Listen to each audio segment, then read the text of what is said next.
এটা হচ্ছে দুষ্প্রাপ্য একটা ফুল গাছ। এই ফুল গাছটা বাংলাদেশে আবহাওয়া জলবায়ুতে সচরাচর হয়ে ওঠে না। এটি হচ্ছে পারিজাত ফুল গাছ। ফুল গাছটির বয়স প্রায় 100 বছরের অধিক সময়। এখানকার একজন রাজা ছিলেন, জমিদার ছিলেন, ওনার নাম হচ্ছে ঈশানচন্দ্র ঘোষ। উনি নিজ হাতে এই গাছটি রোপণ করেন, যেটা পারিজাত ফুল গাছ।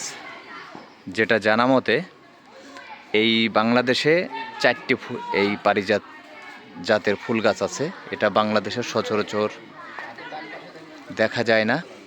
এই সেই পারিজাত ফুল, যেটা অনেক দুষ্প্রাপ্য ফুল।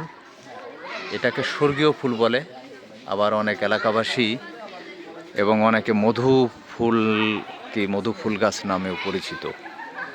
এটা হচ্ছে আমাদের ফরিদপুরের বলমারী উপজেলার খরসতি চন্দ্রকিশোর উচ্চ বিদ্যালয়ের প্রাঙ্গণে, যেটি এখানকার যে রাজা ছিলেন তৎকালীন প্রায় 100 বর্ষের আগে, সে রাজা নিজ হাতে এই পারিজাত ফুল গাছটির রোপণ করেন।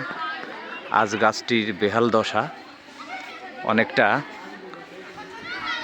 গোজরা পোকায় গাছটি প্রায় মাঝখানে কিন্তু ক্ষতর সৃষ্টি করেছে। জানি না গাছটা কতদিন বাঁচবে, তবে এলাকাবাসী, সংশ্লিষ্ট স্কুলের যারা উদ্বোধন কর্মকর্তা থেকে শুরু করে সবার কাছেই বিনীত অনুরোধ জানিয়েছে অত্র এলাকাবাসী এবং স্কুল কর্তৃপক্ষ এই গাছটির জন্য অচিরেই সংরক্ষণের ব্যবস্থা করা হয়।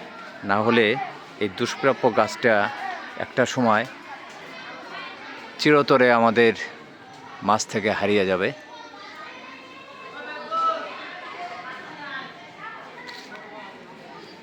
সকলকে ধন্যবাদ।